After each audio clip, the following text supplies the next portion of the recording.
What's up, guys? Deji Wessie here. Work never stops, neither should you. It is story time today. Got a story to tell. If you know me, you know I've had a ton of jobs in my life. And this story is about one of those jobs when I was 21, freshly 21 years old. Just started getting in the club. Actually, no. I was in the club a little bit before that, but freshly kind of like, this was a thing, right? 21, get my first job as like a serious job, so to speak, or at least for that period in time, because I'd had a job before that actually. But anyway, I'm a bank teller, and what do you do at the bank? You take deposits, you do withdrawals, transfers, or whatever, right? You do a little bit of sales. You're kind of the face of the bank. So anyway, they hired young Deji to be a bank teller. So anyway, I'm there, and this guy comes in, middle-aged white guy, glasses, button-down shirt. You wouldn't. This guy does. It's not standing out at all. This guy, pretty run-of-the-mill suburban guy, you would think. So anyway, he comes in, and he's got a bag, like a grocery store bag of cash that he wants to deposit. He comes in with this bag, and he's like, yeah, I'm here to make a deposit. And it's a bunch of loose bills. I mean, 5s, 10s, 20s. He's like, I'm like, okay, well, how much is the deposit? He's like, I don't know. Me and the wife, we throw our odd, bills and, stuff in this drawer, when we come home from work, and then every now and then we just come and deposit it, the drawer was full, and my wife was like, go and deposit this, get this money out of this drawer. And so I'm like, oh, okay, yeah, sure. I'll deposit it. I'll count it for you. He wanted me to, of course, obviously you need to count it to know how much money is in there. So, I go back into the back where the money machine is. I start, gathering the 5s, 10s, 20s, whatever, right? Get the 20s right, bring those over and say, hey, look, I'm going to do it in segments. It was this much in 20s. I come back, and go in the back, and I count the 10s and the 5s. And so I come back to him and I say, okay, well, overall, it's this much in 5s, 10s, 20s, whatever, right? And it was about $16,000.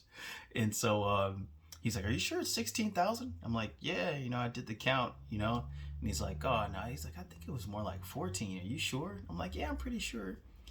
And he's like really adamant about it. Like, oh, no, I think it was like 14. And me, Mr. Integrity, I'm like, I'm pretty sure I got the count right. And, but I'll recount it for you. So, I want to get it right. So I go back, actually near the ATM. That's where the money machine was, the counting machine. And so I'm going to count this cash again. And funny enough, as I'm getting ready to count this cash, the song Annie Up starts playing in my head. You know that song? Annie Up, Jack that fool. Oh my God. So anyway, this that was the early 2000s, by the way. But anyway, the song starts playing in my head. Funny enough, I'm like, what is this? Okay. This dude thinks it's this much. I should take this money, but I have morals. I'm not going to take this money. So I count it, and I'm like, cool, that was it. That's the right amount, Let me take it back to this guy and, give him the deposit number. So I go back, and I'm like, oh, it was this much. It was right, He's like, oh, okay, all right, cool. If you say so, that's it. So I go and do the deposit, right? At the end of the day, my boss audits all the big transactions. Of course, a $16,000 cash deposit is gonna make a wave at least. So anyway, this guy was actually really cool, but he called, he's like, Akindeji, and he's like, what's this deposit? You did this? And I'm like, yeah. This guy came in with the cash, and he's like, you can't do deposits like this much cash. You should have called somebody over to come and, and make sure that, everything was straight. I'm like, oh, I counted it twice, like it was good. He's like, no, you can't take that much money in cash.